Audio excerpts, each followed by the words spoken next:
Snow slammed against the windshield as Ethan Walker stopped in a frozen town no one talked about. A quiet U.S. Army veteran, a German shepherd named Rex, trained, loyal, unbreakable. Then the patrol car arrived. A badge, a baton, and a moment that should never have happened. In the middle of the snow, the officer struck Rex, not out of fear, but to prove power. The town looked away. Ethan didn't. He moved once. Fast, controlled, final. Not to attack, but to protect the one who couldn't fight back. As the storm sealed the roads and silence swallowed the town, Ethan was taken away, and Rex was left behind in the cold. Hands behind your back. This is not a story about revenge. It's about the line you never cross, and what happens when someone finally refuses to step back. The snow had been falling since dawn, not the gentle kind. This was the heavy, grinding winter snow that erased tire tracks within minutes and turned highways into pale, endless corridors. The kind that swallowed sound and made even a small town feel abandoned. Ethan Walker drove through it without music. The old pickup moved slow and steady, tires biting into slush and ice. He wore a faded multicam jacket, the fabric stiff from years of wear. A black military-style watch sat heavy on his wrist. Beneath the jacket, 2 dog tags rested against his chest, cold metal tapping softly with each breath. On his head was a cap that read simply, U.S. Army veteran. In the passenger seat sat Rex, a full-grown German shepherd with a powerful frame and a brown-black coat dusted white by drifting snow. A tactical collar wrapped his neck, dark and worn, his name printed clearly across it. Rex. His ears stood upright. His eyes never stopped moving. He didn't pant, didn't whine, didn't sleep. He watched. Ethan slowed as a flickering sign appeared through the snowfall. North Ridge Fuel and Grocery. The place looked like it had been forgotten by time. 1 gas pump. A low building hunched under the weight of ice. Snow piled against the doors like the town itself was trying to keep the world out. Ethan parked. The engine clicked as it cooled. For a moment he stayed still, hands resting on the wheel. The snow whispered against the windshield. Rex glanced at him. "Stay," Ethan said quietly. Rex obeyed instantly, muscles alert but still. Inside, the store was warm and dim. The smell of old coffee and propane heaters hung in the air. A few locals stood near the counter, voices low, shoulders hunched, not just from the cold. They noticed Ethan the moment he walked in, not because he was loud, because he wasn't. Men like Ethan carried silence the way others carried weapons. He grabbed a bottle of water, a protein bar. That was all. The bell above the door jingled again. The temperature in the room dropped, not from the weather. Boots stomped snow off hard. A badge caught the fluorescent light. Deputy Mason Crow filled the doorway like he owned it. Big man. Thick jacket, face reddened by cold and something else. Habitual authority. His eyes scanned the room, slow and deliberate, until they landed on Ethan. Then, through the window, on Rex. Mason's mouth curled. "Well, I'll be damned," he said, voice loud enough to scrape the walls. "Didn't know we were hosting soldiers now?" Ethan didn't answer. He paid for his items and turned back toward the door. Mason stepped aside just enough to block the exit. "That your dog?" Mason asked. "Yes. Looks mean. He's trained." "So am I," Mason said, smiling thinly. "Town's got rules. Dogs don't sit in cars like they own the place." Ethan met his eyes for the first time. Calm, flat, unimpressed. "He's secured. I'll be gone in 5 minutes." Mason laughed once. Sharp. Fake. 5 minutes is a long time around here. Outside, the wind howled. Mason pushed the door open and walked toward the truck. Ethan followed. Snow swirled across the lot. Rex was still sitting exactly where he'd been left, eyes locked on Ethan the instant he appeared. "Out," Mason said.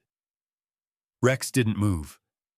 "That's not a suggestion," Mason snapped, reaching for his baton. Ethan stepped forward. "Don't!" Mason didn't look at him. The baton struck Rex. Not hard enough to break bone, but hard enough to send a clear message. A dull sound. Wrong. Out of place in the white silence. Rex let out a low sound, more surprise than pain. His body tensed, but he did not bite, did not lunge. Training held. The snow seemed to stop falling. Ethan moved. Not fast, not wild, just enough. He caught Mason's wrist mid-motion and twisted, precise, controlled. The baton dropped into the snow. "Step back," Ethan said. His voice was steady. The voice of someone who had given orders under worse skies. Mason stumbled, more shocked than hurt. "You just made this real bad for yourself," Mason growled. "Let him be," Ethan said. "And I walk away." Mason's face darkened. He reached for his cuffs. Minutes later, Ethan stood with his hands restrained, snow melting into the fabric of his jacket. Rex was pulled back, tethered to the truck, eyes burning through the cold. Ethan met Rex's gaze. "Hold," he said.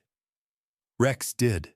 The patrol car lights reflected off the falling snow as Ethan was pushed toward the cruiser. The town watched from behind glass, silent, afraid. The snow kept falling, and somewhere deep inside Ethan Walker, something long buried had just been woken up. The patrol car moved slow through the snow.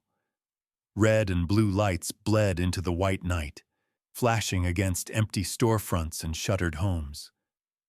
The town looked smaller from the back seat, compressed by winter, pressed inward by years of habit. Ethan Walker sat upright, hands cuffed in front of him, wrists resting calmly on his knees. He did not struggle.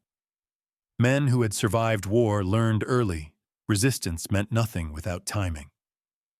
Deputy Mason Crow drove with one hand on the wheel, the other drumming against the door.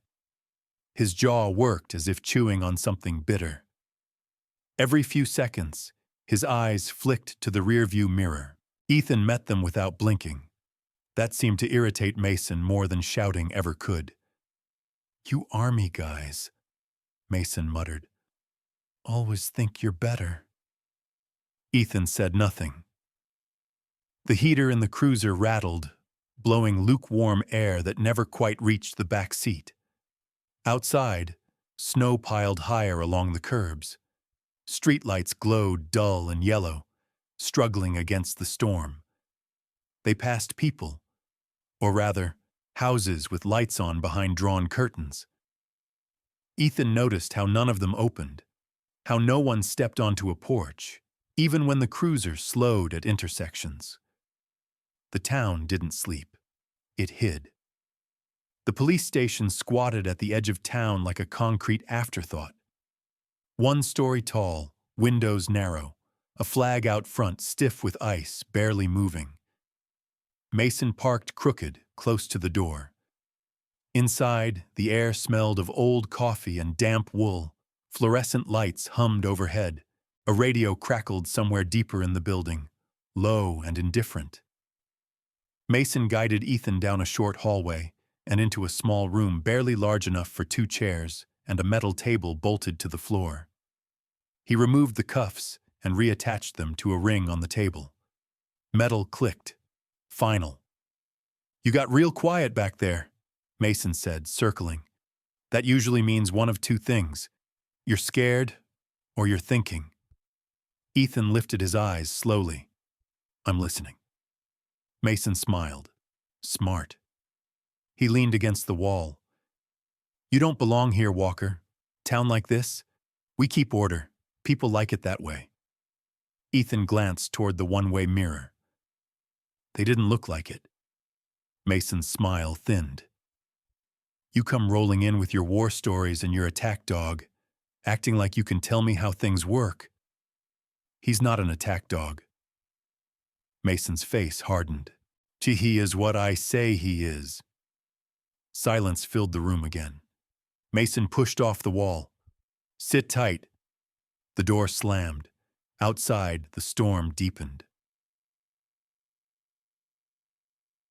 Rex felt the cold first in his paws. The snow beneath him had packed into ice. His breath came out in slow clouds.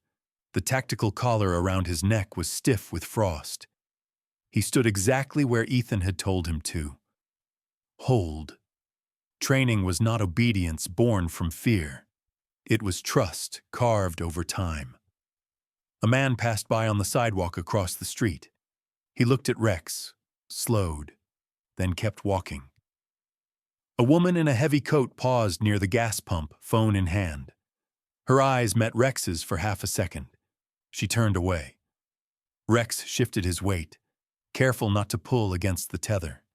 His ears remained upright, rotating with every sound: the wind, the distant radio chatter from the station, the crunch of tires on snow. He did not whine. He waited. Back inside the station, time stretched thin. Ethan focused on details: the flicker in the light above the door, the scrape of boots down the hall, the faint echo of wind pushing against the building. In war, details kept you alive. A memory surfaced uninvited. Another cold place, another holding room, another authority figure mistaking silence for weakness. He let it pass. The door opened. Mason returned with a paper cup of coffee. He took a long sip, eyes never leaving Ethan. You know why nobody helped you back there? Mason asked casually. Ethan didn't answer.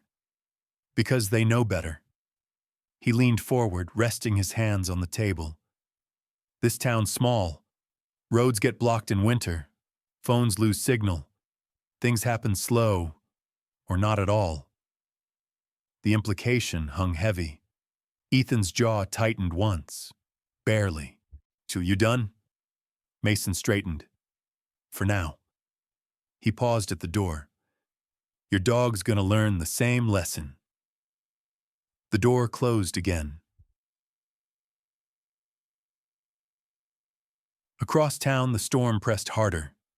Inside a modest house near the edge of the highway, a middle-aged mechanic named Tom Keller sat at his kitchen table, staring at his phone. He'd been at the store earlier. He'd seen the baton come down. Seen the way the dog didn't fight back. Seen the look in Ethan Walker's eyes when he stepped forward. Tom rubbed his face with both hands. He knew Mason Crow. Everyone did. And everyone knew what happened to people who made noise.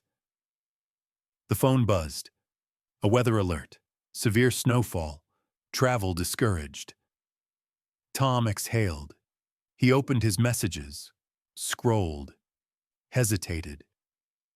Then he opened the video he'd taken without realizing his hands had moved on their own. He watched it once. Then again. His thumb hovered over send. Outside, the wind howled. Tom made his choice. Rex finally shifted to a sit, conserving heat. Snow collected along his back, melting into his fur. His eyes never left the station door. Somewhere inside, Ethan was waiting. And somewhere in the town, someone had finally decided not to look away. The storm kept falling, but beneath it, something else was moving. Night settled hard over North Ridge. Snow fell heavier now, thick flakes driven sideways by the wind. The streetlights outside the station flickered like tired sentries, their glow swallowed almost immediately by the storm. Ethan Walker sat alone in the interrogation room. His cuffs were still locked to the ring in the table, metal biting faintly into his wrists. He had shifted his weight just enough to keep circulation moving, just enough to stay ahead of stiffness. His breathing was slow, measured. In another life, this kind of room would have meant something else. Now, it meant waiting. The door opened. Deputy Mason Crow stepped in, jacket unzipped, snow clinging to his shoulders. His face was flushed, eyes sharp with irritation rather than cold. "You hear that?" Mason asked, nodding toward the walls. Ethan listened. The wind, the howl of it, the way it pressed against the building like a living thing. "Storm like this," Mason said. "Things get missed." He leaned against the table, close enough for Ethan to smell stale coffee and winter air. "People don't drive, phones don't work, and dogs—" He paused, smiling. "Dogs get confused."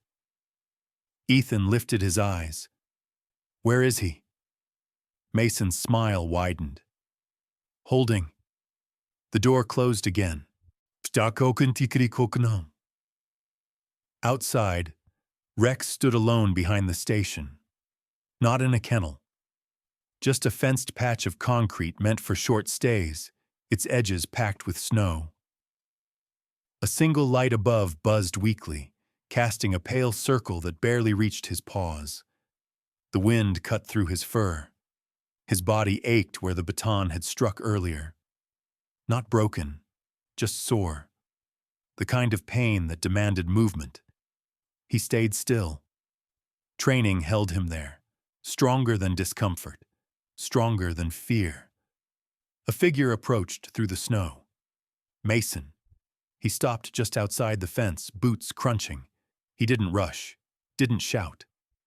"You know," he said conversationally, "dogs like you don't belong with drifters." Rex's ears rotated. His eyes tracked Mason's hands. Mason reached through the fence and rattled it hard. Rex flinched once, then steadied. "Look at that," Mason muttered. Still listening. He struck the fence with his baton. Metal rang sharp against metal. Rex backed one step, then stopped. Mason laughed. "That's right, you learn." He turned and walked away, leaving Rex shivering in the snow. Back inside, Ethan felt it. Not pain, not fear. Something colder. A shift. In combat, there was a moment before everything went wrong. A quiet click in the mind that said, "The rules just changed." He stood as far as the cuffs allowed and pulled once. Testing, not escaping. The metal held. Good. The door opened again. Mason returned, removing his gloves. "Your dog's alive," he said. "For now." Ethan's jaw tightened. His voice stayed level. "You don't need to do this." Mason leaned closer. "I do. Because this town watches what I do. And tonight, they're watching you." Ethan met his eyes. "You're afraid of a dog." Mason's hand snapped out. Not a punch, a shove. Ethan hit the chair, metal scraping loudly across the floor. The cuffs rattled, cutting deeper into his wrists. Mason froze. For a second, even he seemed surprised at himself. Then the anger came back. Harder. "Sit," he said. Ethan sat. Not because he was told, because he chose to. Mason backed toward the door, breathing heavy. "We're not done." The door slammed. Across town, Tom Keller stood in his garage, phone pressed to his ear. The call hadn't gone through. No signal. He looked at the video again. Mason's baton, the dog's stillness, the man who stepped in front without throwing a punch. Tom swallowed. Snow piled against the garage door, sealing him in. He tried again. This time, one bar flickered to life. The file began to upload. Slow, painfully slow. Tom stood there, watching the progress bar crawl forward as the storm roared outside. "Come on," he whispered. Rex lowered himself into the snow, curling just enough to conserve heat. His breath fogged the air, his eyes stayed open. He remembered Ethan's voice. Hold. Inside the station, Ethan leaned back, eyes closed, letting the room fade. He counted seconds between footsteps, between gusts, between decisions. The storm outside grew louder. And somewhere between the falling snow and the humming lights, the line had been crossed. For all of them. The storm didn't ease. It pressed closer, heavier now, snow stacking against the walls of the station like the night itself wanted inside. Wind moaned through gaps in the old brick, rattling a loose sign somewhere out back. Inside the interrogation room, Ethan Walker sat perfectly still. Not frozen, centered. His wrists were raw where the cuffs met skin, but pain had long ago stopped being an alarm. It was information now. Measured, catalogued, ignored when necessary. He opened his eyes. The light above flickered again. 3 seconds between flickers. That mattered. Footsteps echoed in the hallway. Slow, uneven. Not Mason's confident stride. Someone else. Someone uncertain. Then silence. Ethan exhaled slowly. Outside, Rex shifted his weight. Snow had crept up around his legs, packing tight. His muscles trembled, not from fear, but from the effort of staying warm. His ears twitched at every sound, tracking movement through the storm. A door opened. Warm air spilled out briefly, carrying voices. Rex lifted his head. Mason Crow stepped into view again, coat pulled tight, breath visible now. The storm had worn something thin in him. "You're tougher than you look," Mason muttered, more to himself than the dog. He circled the fence, boots scraping ice. Rex stayed seated. Mason stopped, leaned closer. "You know what happens to dogs that won't break?" he asked quietly. Rex's eyes didn't waver. Mason slammed the fence once more, not striking Rex, but close enough to send metal ringing through the night. Rex flinched, then stilled. Mason turned away sharply, jaw tight. The silence afterward was louder than the noise. Back inside, Ethan heard the metal ring, not clearly, but enough. He stood, pulled once against the cuffs again, harder this time. The table shifted a fraction of an inch. The ring groaned but held. Ethan nodded to himself. Good to know. The door opened. A younger officer stepped in. Early 20s, pale, eyes darting. His badge read Officer Lane. "You okay?" Lane asked quietly, not meeting Ethan's eyes. Ethan studied him. "You shouldn't be here," Ethan said. Lane swallowed. "Crow told me to check on you." "And?" Lane hesitated. "He's wound up." Ethan leaned forward as much as the cuffs allowed. "Where's my dog?" Lane's eyes flicked to the door. "Outside. Still." The word landed hard. "Get him inside," Ethan said. I can't." Ethan nodded once. He'd expected that. "Then listen," he said. "If he hits that dog again, you'll remember tonight for the rest of your life." Lane froze. Something shifted behind his eyes. Fear, recognition, choice. Footsteps approached. Mason's voice cut down the hall. "What's taking so long?" Lane stepped back instinctively. Mason entered, eyes snapping between them. "Problem?" Mason asked. "No," Lane said too quickly. Mason smiled without warmth. "Good." He turned to Ethan. "Storm's bad. Roads are closed. Guess you're staying." Ethan met his gaze. "You don't want this to go further." Mason laughed once. "Already has." He stepped closer, lowered his voice. "You ever notice how quiet this place is?" Ethan didn't respond. That's because people know when to shut up. Mason reached for the light switch. The room plunged into dim, emergency glow. "Sleep tight," Mason said. The door slammed. Across town, Tom Keller's phone vibrated. Upload complete. He stared at the screen. It was done. His hands shook, not from cold, but from what came next. He didn't know who would see it first. He only knew he couldn't pull it back now.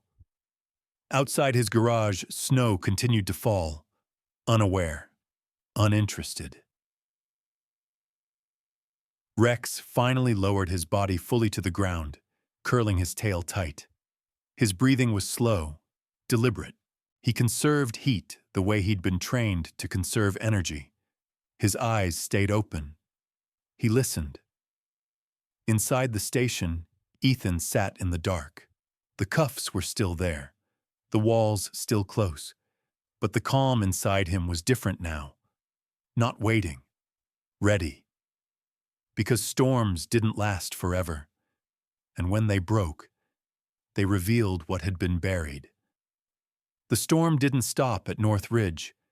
It rolled outward over frozen highways, through valleys choked with snow, across towers and cables and systems that didn't care how small a town thought it was. Tom Keller's video landed quietly. No sirens, no alerts, just a file moving from one place to another. A former state investigator watched it twice before saying a word. A retired military officer recognized the posture immediately. A desk sergeant in a neighboring county paused the footage at the exact moment the baton moved. Patterns didn't need noise. They needed confirmation. Back at the station, Deputy Mason Crow poured himself another cup of coffee. It tasted burned. He stood by the window watching the snow pile against the cruiser parked crooked outside. The storm made him feel insulated, cut off from consequences. He liked that feeling. Storms hid things. He turned toward the holding area and checked the log with sloppy confidence. No calls, no visitors. Roads closed. Good. He stopped by the door to the fenced patch out back. Rex lifted his head. Mason hesitated, just a fraction, then masked it with a smirk. "Still breathing," he said. "Guess you earned that much." Rex didn't move. That unnerved Mason more than snarling ever could. He turned away again. Inside the interrogation room, Ethan felt the building change, not physically, energetically. The silence was no longer empty. It was stretched, waiting to be broken. He heard a radio crackle down the hall. Voices lowered, then stopped abruptly. Footsteps moved faster now. Ethan closed his eyes briefly, letting instinct align with memory. He'd felt this before. The moment when control slipped from one set of hands to another. He exhaled slowly. Officer Lane stood at the far end of the hallway, phone pressed tight to his ear. "Yes, sir," he whispered. "He's still here." A pause. Lane's face went pale. "I understand." He ended the call and leaned against the wall, breathing hard. When he straightened, something in him had changed. He walked toward the interrogation room, but stopped short when Mason's voice cut through the hall. "You pacing now, Lane?" Lane stiffened. "Just checking the radio." Mason stepped closer. "Storm's making people nervous." Lane nodded. "Yes, sir." Mason studied him, eyes narrowing. "Go home," Mason said suddenly. "I've got this." Lane hesitated, then left. Rex shifted again, pain blooming along his side where the cold had settled deep. He adjusted carefully, conserving what heat he could. A shape approached from the darkness. Not Mason. Another officer, older, quieter, paused near the fence. He didn't speak. He just set a folded blanket near Rex's paws. Then he walked away. Rex stared after him. The blanket smelled faintly of wool and oil. Rex lowered himself onto it. For the first time that night, the shaking eased. Ethan heard the door open. Mason stepped in, tension leaking through his movements now. He didn't sit. "You're lucky," Mason said. "Weather'll keep you company till morning." Ethan looked up. "You're not as alone as you think," he said. Mason scoffed. "You don't know this place." Ethan held his gaze. "I know men like you." Something flickered in Mason's eyes. Just enough. He turned away sharply. Miles from North Ridge, headlights cut through the snow on an empty highway. A state vehicle didn't slow for the weather. Inside, a woman reviewed a file illuminated by dashboard light. Still frames. Timestamps. A clear sequence. "This isn't local anymore," she said into her phone. The reply was immediate. "Understood." The storm raged on, but its reach had already gone far beyond the town that thought it was invisible. The knock didn't come loud. It came certain. 3 measured strikes against the station door, firm enough to be heard over the wind, calm enough to mean business. Deputy Mason Crow froze mid-step. For a heartbeat, the storm outside felt farther away than the sound at the door. "No one's driving tonight," Mason muttered. The knock came again. This time, closer, louder. Mason straightened his jacket, irritation hardening into something tighter. He strode down the hallway, boots echoing sharp against concrete. Ethan Walker heard it from the interrogation room. Not the knock itself, but the shift that followed it. Footsteps multiplied, voices lowered, radios crackled to life where there had been silence. Ethan lifted his head. The door was opening, just not the one Mason thought mattered. Outside, headlights cut through the falling snow. Not one vehicle, 3. They parked clean, deliberate, no rush, no lights flashing. A woman stepped out first, coat pulled tight, posture straight despite the wind. Her boots hit the ice with practiced balance. 2 others followed, plain jackets, clipped movements, eyes already working. Mason opened the door halfway. "What do you want?" he demanded. The woman held up a badge, state level. "Captain Harris," she said. "Internal Affairs." Mason's face tightened. "Roads are closed." "We made it," she replied calmly. "So did your problem." In the fenced patch out back, Rex heard unfamiliar footsteps, not hurried, not aggressive. He lifted his head. A man crouched a short distance away, hands visible. "Hey, buddy," the man said quietly. "We're going to get you inside." Rex didn't move. Then the man spoke again. Clear, firm. "Rex." The name cut through the wind. Rex stood. The gate opened. Hands moved slowly. A leash replaced the tether. Warmth followed. Inside the building, Rex shook snow from his coat and paused. Ears forward, eyes searching. He knew where Ethan was. Mason backed away from Captain Harris instinctively. "This is my station," he said. "You don't just walk in here." Harris glanced around. "We do when a civilian is restrained without cause and a K-9 is mishandled." Mason laughed, sharp and brittle. "According to who?" Harris didn't answer. She gestured to one of the men behind her. A phone was raised. The video played. No commentary. No embellishment. Just snow. A baton. A dog that didn't fight back. A man stepping between. Mason's jaw worked. That's out of context. Harris met his eyes. It's very clear context. She turned toward the hallway. Bring him in. The interrogation room door opened. Light spilled back in. Ethan Walker stood slowly as the cuffs were unlocked.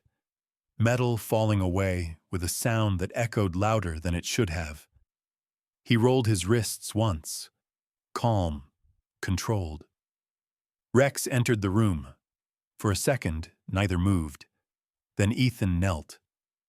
Rex closed the distance in 2 steps and pressed his forehead to Ethan's chest. A quiet sound escaped him. Not a whine, not a bark, relief. Ethan rested his hand on Rex's neck, steady and sure. "I've got you," he said softly. Harris watched the exchange. Then she turned back to Mason. "Deputy Crow," she said evenly, "you're relieved of duty pending investigation." Mason opened his mouth. Nothing came out.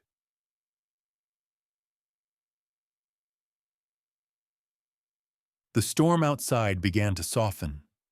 Snow still fell, but the wind had lost its edge. Ethan stood near the doorway, Rex at his side, as Captain Harris spoke quietly with the remaining officers. Some looked away, others looked relieved. Mason was escorted down the hall. For the first time, he didn't look in control. Ethan watched him pass, not with satisfaction, with finality. Morning arrived without ceremony. No sunburst, no dramatic clearing of clouds, just a softer gray, the kind that meant the storm had moved on, even if winter had not. Ethan Walker stood near the station's front door, hands wrapped around a paper cup of coffee he hadn't asked for. The heat seeped slowly into his palms, grounding him. Rex sat at his side, posture upright, tactical collar still dusted with melting snow. The building felt different now. Not safer, just quieter. People moved through the halls with caution that bordered on relief. Radios spoke in normal tones again. Doors opened and closed without hesitation. Captain Harris finished speaking with a pair of officers near the desk. When she turned to Ethan, her expression was professional, but not cold. "We'll need a statement," she said. "Not today if you don't want to." Ethan nodded once. "I'll give it." She studied him for a moment. "You're not from around here?" "No, ma'am." "Figured." She glanced down at Rex. "You did the right thing." Ethan didn't respond. Praise had never sat comfortably on his shoulders. Outside, North Ridge looked like it had been holding its breath all night and had finally let it go. Snowbanks lined the street in uneven walls. The grocery store across the road had its lights on again. Someone shoveled the sidewalk without rushing. A pickup truck rolled past, slower than necessary, driver glancing toward the station before looking away, not in fear, but habit. Rex watched it go. Ethan rested a hand briefly on his neck. "Easy," he murmured. They walked, not toward the highway yet, toward the store. Inside North Ridge Fuel and Grocery, the bell chimed bright and ordinary. June, the owner, looked up from behind the counter and froze. For a moment, no one spoke. Then she stepped forward, hands trembling just enough to give her away. "You're free?" Ethan nodded. Rex sat automatically at his side. June exhaled, long and shaky. "Thank God." A man near the cooler, Tom Keller, met Ethan's eyes. He didn't smile, didn't nod. He simply raised his hand once. Ethan returned it. No words were needed. People didn't crowd them, didn't clap, didn't ask questions. They went about their business, but slower now. Louder, less careful. The town was learning how to exist without flinching. June poured coffee into a clean mug and slid it across the counter. "On the house." Ethan hesitated, then accepted it. "Why, thank you." She smiled. Small. Real. "You staying?" Ethan looked toward the window. Snow drifted down in lazy spirals. The road beyond waited, wide and empty. "I don't settle," he said. June nodded. "Didn't think you would." She glanced at Rex. "He's welcome back any time." Rex flicked an ear. Back at the station, paperwork began to stack. Captain Harris reviewed logs, timestamps, reports that suddenly felt heavier than they had the day before. Officer Lane stood nearby, hands clasped tight, eyes tired. "You did the right thing," Harris said without looking up. Lane swallowed. "I should have done it sooner." Harris met his gaze. "Most people say that. The ones who don't never change." Outside, Mason Crow sat in the back of a vehicle he no longer controlled. The storm had left his face pale, drawn. The badge was gone. The confidence with it. He didn't look at Ethan as he was driven past. Ethan didn't look back. But the truck started on the first turn. Ethan drove slow, letting the engine warm fully.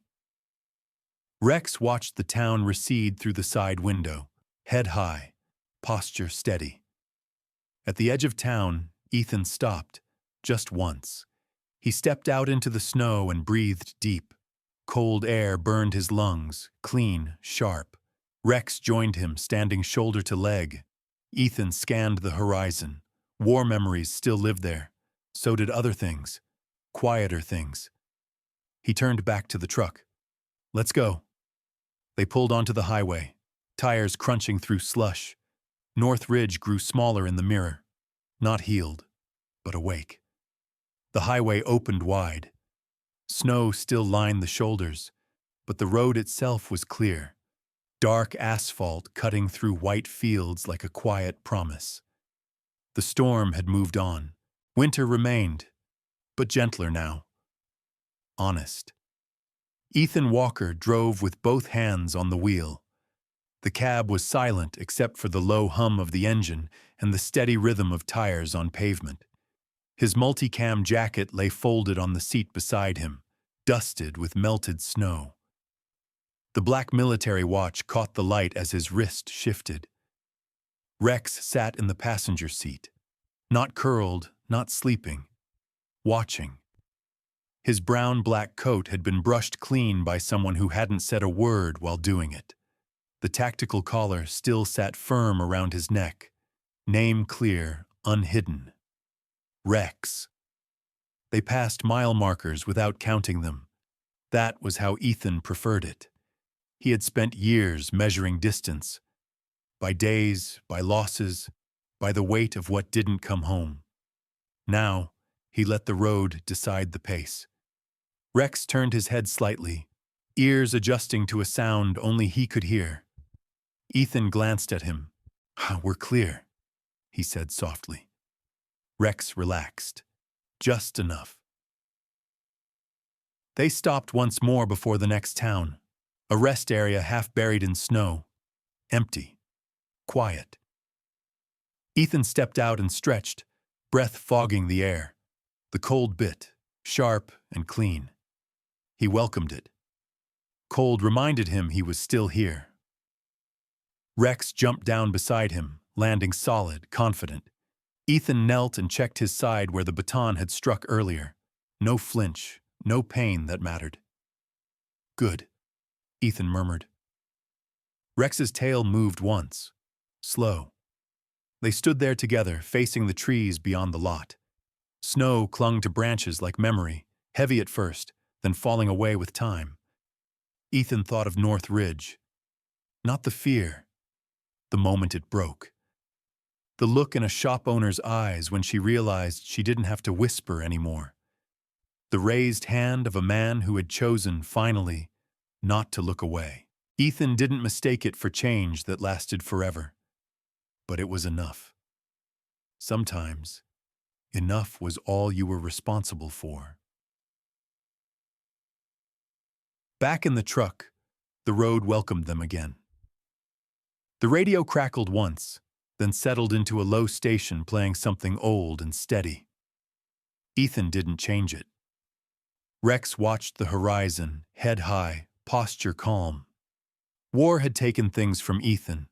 It had also given him one truth he never forgot. You don't fight to be remembered. You fight so others don't have to. He drove on. No destination written down. No need for one. Just forward. As the miles passed, the town faded completely from view. What remained was what Ethan always carried: quiet discipline, hard-earned restraint, and the knowledge that stepping in didn't require permission. Rex shifted, resting his chin briefly against the door before lifting it again. Still on watch. Always. The road stretched ahead, long and forgiving. And for the first time in a long while, Ethan felt the weight on his chest ease. Not gone, but balanced. He adjusted the mirror. Snow. Sky. Distance. Then he drove.